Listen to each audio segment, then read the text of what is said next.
हमने शहर को दी एक नई पहचान, हम हैं सिंघानिया बिल्डकॉन।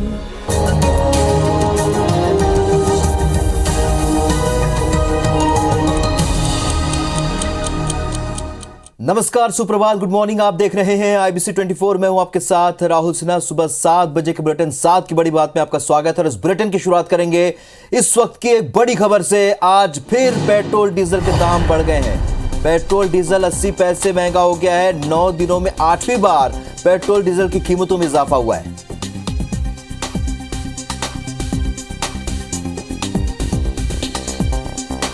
तो 9 दिनों में 8वीं बार पेट्रोल डीजल की कीमतें बढ़ी है।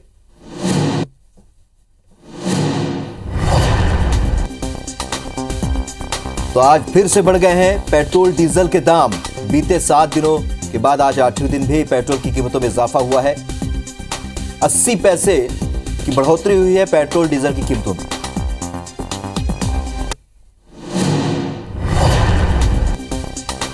तो महंगाई की मार अब भी है बरकरार। लगातार 8वें दिन पेट्रोल और डीजल के दाम बढ़े हैं। 80 पैसे पेट्रोल और डीजल फिर महंगा हो गया। तो हमारे दो सहयोगी इस खबर पर सीधे इस वक्त हमारे साथ जुड़ रहे हैं। विवेक पटिया भोपाल से और रायपुर से स्टार जिन इस वक्त हमारे साथ जुड़े। स्टार, सबसे पहले आपसे जानना चाहेंगे क्या रिएक्शन है लोगों का?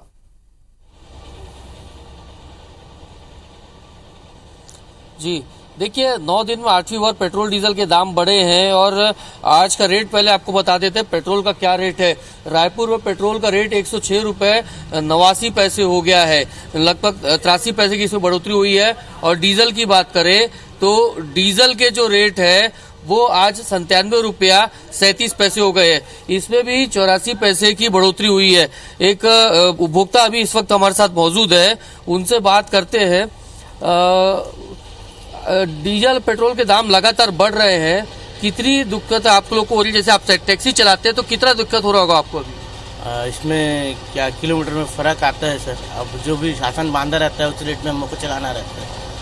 तो ये लगातार दाम बढ़ रहे हैं, कितना नुकसान हो रहा होगा आपको? मतलब इसमें 2-3-4 रुपए का फर्क पड़ता है सर। देखिए, ये एक टैक्सी चालक है और बता रहे हैं कि इनकी टैक्सी मजबूरी में जो चलती है, जिस रेट में चलाना पड़ रहा है उसी रेट में चलाना पड़ रहा है, जबकि डीजल के दाम बढ़ रहे हैं लगातार।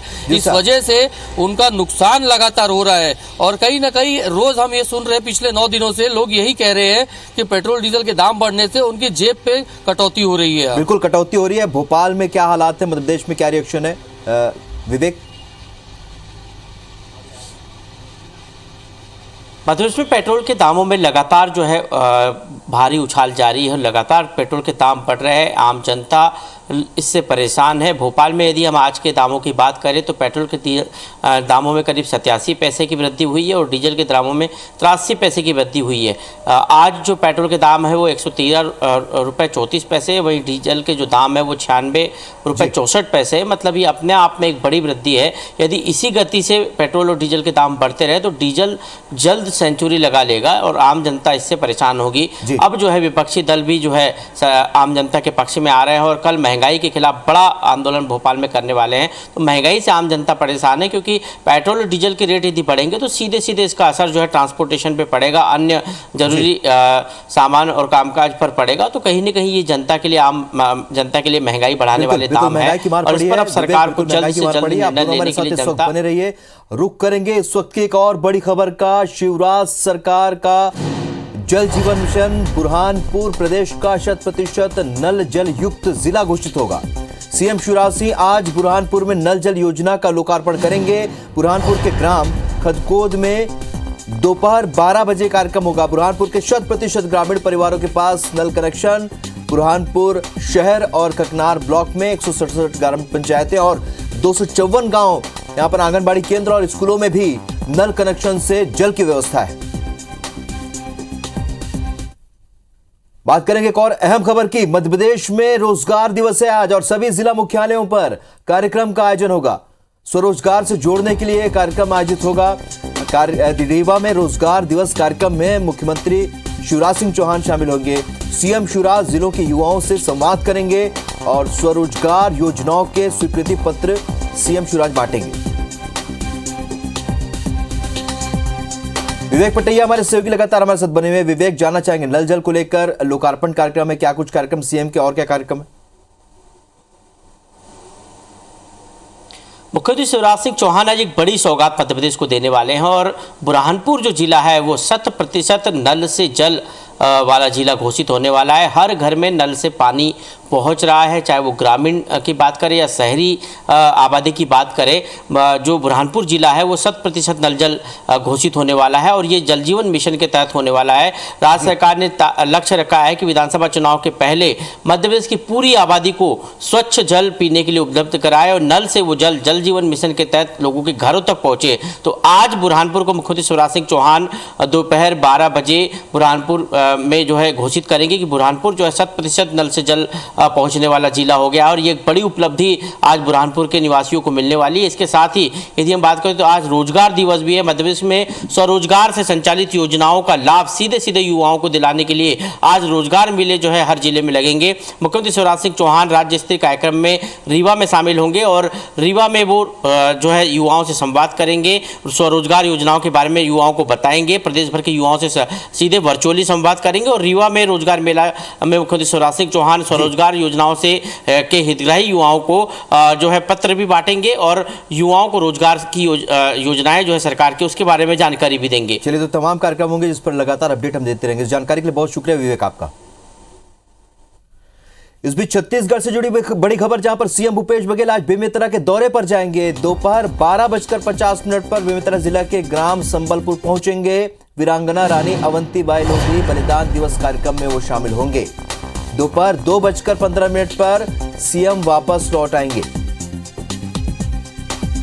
तो लगातार दौरा और आज बेमेतरा के दौरे पर रहेंगे, जहां पे सौगात भी देंगे। दोपहर 12:50 पर बेमेतरा जिला के ग्राम संबलपुर पहुंचेंगे। स्टार जर हमारे सहयोगी इस वक्त हमारे साथ जुड़ चुके हैं। स्टार, जानना चाहेंगे सीएम के दौरे के बारे में।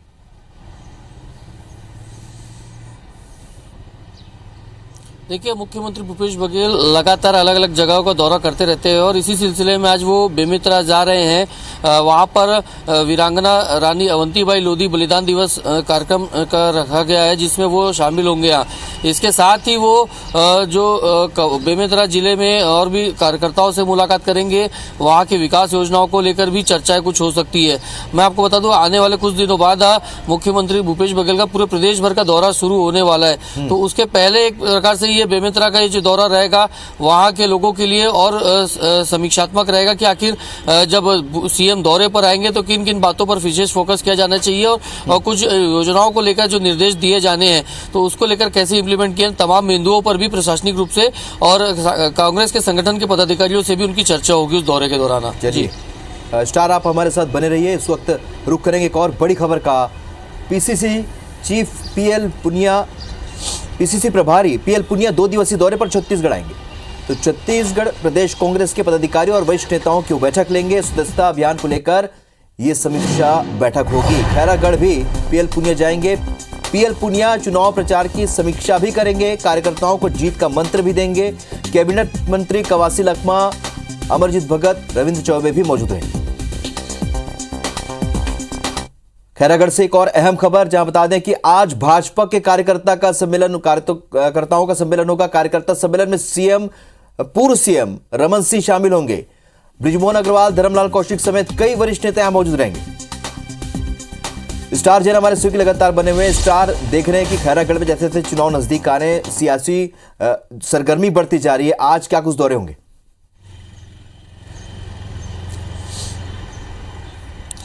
देखिए, खैरागढ़ उपचुनाव को कांग्रेस ने एक बड़े चुनाव के रूप में लिया है और क्योंकि अगले साल मुख्य चुनाव होने विधानसभा के और उसके पहले ही ये उपचुनाव हो रहा है, तो इसीलिए कांग्रेस ने इसे बड़े चुनौती के रूप में लिया है और इस चुनाव के माध्यम से कांग्रेस अपनी तमाम जो 3 साल की उपलब्धियां हैं उसको जनता के बीच तक पहुंचाने की कोशिश करेगी। कांग्रेस का ये कहना है कि लगातार उनके नेता मंत्री दौरा करते रहेंगे और हल्के में इस चुनाव को नहीं लेना चाह रही कांग्रेस, क्योंकि मजबूती से चुनाव लड़ना है।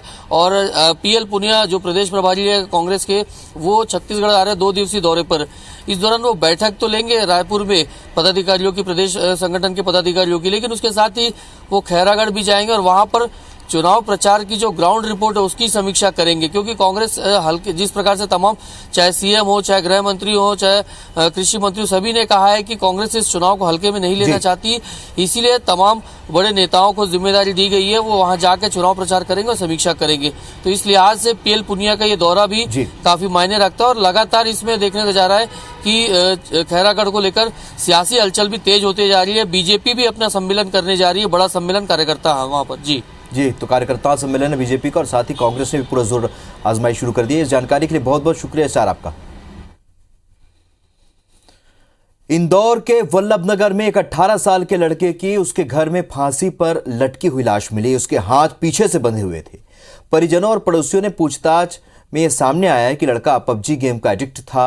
वहीं पुलिस का भी कहना है कि गेम के दौरान मिशन पूरा करते हुए उसने कदम उठाया होगा। पुलिस ने बताया कि उसका शव नग्न हालत में था और उसके हाथ बंधे हुए थे।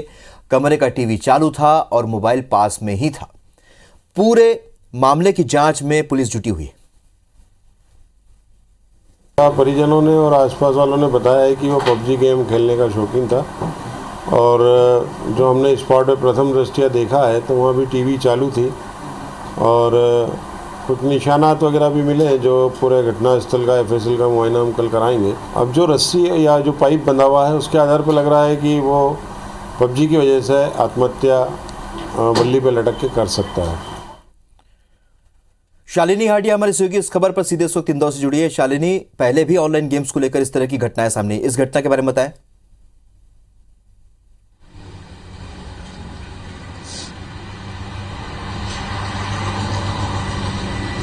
बिल्कुल राहुल, हम लगातार देख रहे हैं कि बच्चों का जिस तरह से पबजी की ओर क्रेज बढ़ा है वो स्थिति अब चिंताजनक पैदा होने लगी है, क्योंकि इंदौर में इसके पहले भी कई ऐसे मामले सामने आ चुके हैं जहां पबजी की वजह से जो बच्चे हैं वो उनकी मौत हो जाती है। अभी ये जो मामला सामने आया है ये साउथ तुपोगंज थाने का है, वल्लभ नगर है। वहां पर 18 वर्षीय जो कि 12वीं का छात्र है जिसने हाल ही में अपनी परीक्षा दी है और इस समय समर वेकेशन पे था और इसी दौरान उसकी संदिग्ध परिस्थितियों में मौत सामने आई है।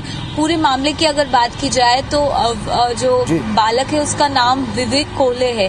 उसने 12th की एग्जाम जस्ट अभी पास की है। वहीं उसके जो पिता है वो निजी कॉलेज में ड्राइवर है और उसका भाई और जो माता है वो भी काम करती हैं।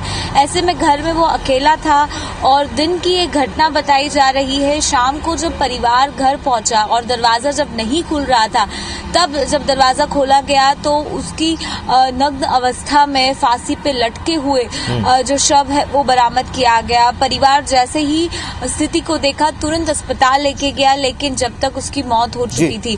इस पूरे मामले को लेकर पुलिस अब तफ्तीश से जांच कर रही है। पुलिस तो अपनी जांच कर रही है, लेकिन शालिनी बड़ा सवाल ये है कि आए दिन ऑनलाइन गेम्स को लेकर इस तरह की घटनाएं सामने आ रही है। इस जानकारी के लिए बहुत बहुत शुक्रिया शालिनी आपका। सिवनी से इस वक्त बड़ी खबर, जहां देर रात नेशनल हाईवे नंबर 44 पर बाघ का शव मिला है। बाघ की उम्र करीब 3 साल बताई जा रही है और बाघ के पैर पर चोट के निशान है। सिवनी वन परिक्षेत्र के बटवानी गांव के पास बाघ का शव मिला है। जाहिद कुरैशी हमारे सहयोगी फोन लाइन पर जुड़े हैं। जाहिद, क्या जानकारी इस खबर को लेकर?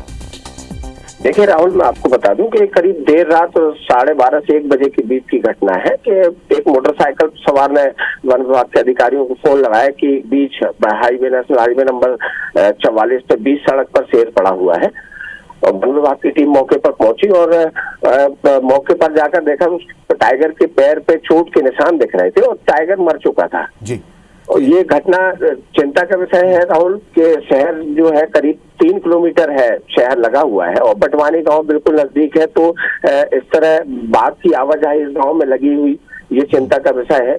और गांव के लोगों का भी कहना है कि कई दिनों से यहाँ एक बाघिन अपने बच्चों के साथ चहलकदमी दिखाई दे रही थी, लेकिन बावजूद इसके वन विभाग की टीम ने अभी तक इस तरह का बाघ को वहां से हटाने का कोई प्रयास नहीं किया या जंगल की तरफ भगाने का प्रयास नहीं किया है। जी राहुल। चलिए, तो कुल मिलाकर बड़ी लापरवाही यहाँ पर वन विभाग के सामने है। इस जानकारी के लिए बहुत बहुत शुक्रिया जाहिद आपका। मध्य प्रदेश में 3 महीने बाद खाली हो रही राज्यसभा की 3 सीटों के लिए अभी से बिसात बिछनी शुरू हो गई। कांग्रेस के सीट के विवेक तनखा, अजय सिंह अरुण यादव जैसे नेता दावेदार हैं। साथ ही कांग्रेस में कुछ नेताओं ने मुस्लिम चेहरे को मौका दिए जाने के लिए लॉबिंग शुरू कर दी है। इस बीच बीजेपी में भी चेहरे बदलने के कयास लगने शुरू हो चुके हैं। उमा भारती और कैलाश विजयवर्गीय जिस तरह सक्रिय हुए हैं, इसे उनकी दावेदारी के रूप में देखा जा रहा है।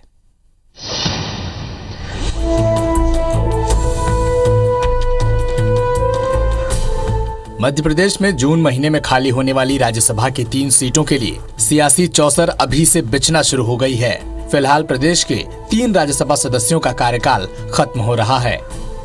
एमजे अकबर, संपतिया उइके का कार्यकाल हो रहा है खत्म।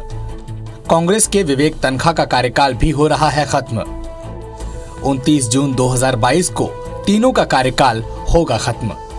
अकबर और तनखा 11 जुलाई 2017 को हुए थे निर्वाचित। संपतिया उइके का 31 जुलाई 2017 को हुआ था निर्वाचन। अनिल माधव दवे के निधन के बाद खाली हुई थी सीट।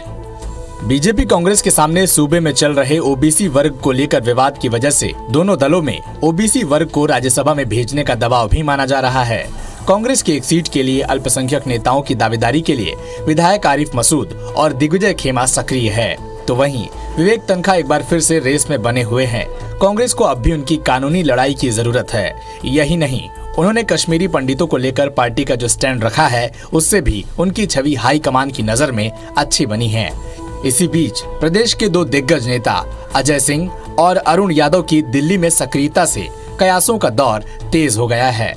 मांग तो उठती रही है कि मध्य प्रदेश राज्यसभा में किसी अल्पसंख्यक को भेजा जाए, और कांग्रेस पार्टी वो लोकतांत्रिक पार्टी है कि इसमें सबको अपनी बात रखने का हक है, और कांग्रेस पार्टी में हमारा फाइनल फैसला हमारे सर्वोच्च नेतृत्व करता है। जो मध्य प्रदेश के हित में होगा वो निश्चित ही अच्छा योग्य इंसान जाएगा। वहीं बीजेपी इस बार नए चेहरों पर दांव लगा सकती है। इनमें से एक सीट पर आदिवासी चेहरा उतारना तय है। इस बार उमा भारती और कैलाश विजयवर्गीय जिस तरह से मध्य प्रदेश में सक्रिय हैं, उससे लग रहा है कि दोनों में से किसी एक को मौका मिल सकता है। वहीं उमा भारती ने हाल में ही चुनाव लड़ने का ऐलान किया है, जिससे पार्टी के कई नेताओं की चिंताएं बढ़ गई हैं। ऐसे में उन्हें राज्यसभा भेजने का रास्ता भी अपनाया जा सकता है। भारतीय जनता पार्टी एक व्यापक संगठन है, व्यापक विचार विमर्श होता है।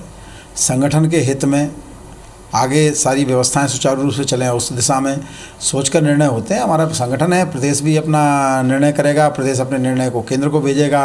केंद्र के जो हमारे नेता हैं वो उसमें से सर्वश्रेष्ठ जो निर्णय है उनका चयन करेंगे और राज्यसभा का प्रत्याशी लड़ेगा और चुना भी जाएगा। राज्यसभा में प्रदेश की कुल 11 सीटें हैं, जिनमें से कांग्रेस के राजमणि पटेल और बीजेपी से कैलाश सोनी ओबीसी वर्ग से हैं। इधर बीजेपी से 2 सीटों पर आदिवासी नेता सुमेर सिंह सोलंकी और संपतिया उइके हैं, तो अनुसूचित जाति वर्ग से एल मुरुगन हैं और अल्पसंख्यक वर्ग से एमजे अकबर। बाकी सारे सदस्य सामान्य वर्ग से हैं। फिलहाल इस साल बीजेपी को 2 सीटों पर अपने प्रत्याशी तय करने होंगे, जिनमें एक तो आदिवासी हैं। वहीं अकबर की जगह ओबीसी को भेजने के लिए अभी से संगठन पर दबाव पड़ने लगा है। सुधीर दंडोतिया, IBC 24, भोपाल। रीवा के मनगवा में आयोजित उर्स मेले में कानपुर के कव्वाल ने हिंदुस्तान को लेकर आपत्तिजनक टिप्पणी कर डाली, वो भी बीजेपी विधायक की मौजूदगी में। कव्वाल की कव्वाली सोशल मीडिया पर वायरल हो गई। वीडियो में कव्वाल गाते हुए ये कह रहा है कि अगर गरीब नवाज चाहे तो हिंदुस्तान का पता नहीं चलेगा। बताया जा रहा है कि कार्यक्रम में बतौर मुख्य अतिथि बीजेपी के स्थानीय विधायक पंचूलाल प्रजापति भी मौजूद रहे। बताया जा रहा है कि हर साल मनगवा कस्बे में उर्स के मेले का आयोजन होता है और अनवर शाह की मजार पर चादर चढ़ाई जाती है, जिसे लेकर कल ये कार्यक्रम आयोजित किया गया था। इसमें शामिल होने के लिए कानपुर और मुजफ्फरपुर से 2 कव्वालियों को बुलाया गया था और इस दौरान कानपुर के रहने वाले कव्वाल शरीफ हिंदुस्तान पर आपत्तिजनक टिप्पणी करते नजर आए। कव्वाल ने पहले तो देश के प्रधानमंत्री नरेंद्र मोदी, उत्तर प्रदेश के मुख्यमंत्री योगी आदित्यनाथ और देश के गृह मंत्री अमित शाह का जिक्र किया। बाद में कहा कि इनका तो कहीं पता ही नहीं चलता, ऐसे में गरीब नवाज चाहे तो हिंदुस्तान का भी पता नहीं चलेगा। अगर गरीब नवाज चाहे लेना तो हिंदुस्तान पता ही नहीं चलेगा कहां पर बसा था, कहां पर था। हाँ, ये वलियों का वो मकाम है कि अगर नजर फेर लेते हैं तो पूरे शहर वीरान कर देते हैं। जरा हिस्ट्री पढ़ लो तो पता चल जाएगा। बढ़ते आगे, रीवा के रायपुर करचुलियान में आज दिल को झकझोर देने वाली एक घटना सामने आई है जहां पर 4 बेटियां अपनी मां के शव के खाट पर पैदल ले जाती नजर आई। बताया जा रहा है कि बूढ़ी मां का शव उठाने के लिए एम्बुलेंस नहीं आया तो किसी की मानवता ने भी हाथ नहीं बढ़ाया। इस पूरे मामले को लेकर जब वीडियो में मुख्य चिकित्सा अधिकारी BL मिश्रा से सरकारी सिस्टम पर सवाल खड़े कर दिए तो उन्होंने कहा कि जिले भर में शव वाहन की कोई व्यवस्था नहीं है। रीवा में लोग अपनी ही व्यवस्था से डेड बॉडी ले जाते हैं। ये कह रहा हूँ एम्बुलेंस नहीं मिल सकती इनको ले जाने। सोशल मीडिया में ये वायरल हुआ है कि कोई मरीज आई थी और वहाँ निधन हो गया और उनके परिजन शव को लेके जा रहे थे। वो अपने रायपुर स्वास्थ्य केंद्र में या किसी भी स्वास्थ्य केंद्र में हमारे शव वाहन की व्यवस्था नहीं है रीवा जिला में। रीवा जिले में तो पहले से भी लोग अपनी व्यवस्था से ही डेड बॉडी ले जाते हैं। इस बीच रायपुर से एक अहम खबर, एम्स को महिला आयोग ने नोटिस जारी किया है। 2 मामलों में ये नोटिस जारी किया गया है। एम्स के डायरेक्टर से इस मामले पर जवाब मांगा गया है। स्टूडेंट साक्षी दुबे के सुसाइड केस में एम्स के डायरेक्टर से जवाब मांगा गया है। कमेटी बनाकर मामले की जांच अब आयोग करेगा। तो साक्षी दुबे ने पिछले साल आत्महत्या की थी। महिला डॉक्टर ने भी आरोप लगाया था। प्रेगनेंसी के दौरान परेशान करने का आरोप एम्स के डायरेक्टर पर लगा था। तो बड़ी खबर आपको बता रहे हैं, रायपुर एम्स को महिला आयोग ने नोटिस जारी किया है। 2 मामलों में आयोग ने नोटिस जारी किया है। एम्स के डायरेक्टर से जवाब मांगा गया है। स्टूडेंट साक्षी दुबे के सुसाइड केस में यह जवाब मांगा गया है। कमेटी बनाकर मामले की जांच अब आयोग करेगा। साक्षी दुबे ने पिछले साल आत्महत्या की थी। महिला डॉक्टर ने भी आरोप लगाया था, प्रेगनेंसी के दौरान परेशान करने का आरोप लगाया था। तो सुबह 7 बजे की खबरों में फिलहाल इतना ही। आगे देखिए छत्तीसगढ़ी बुलेटिन। हमर बानी हमर गोठ। नमस्कार।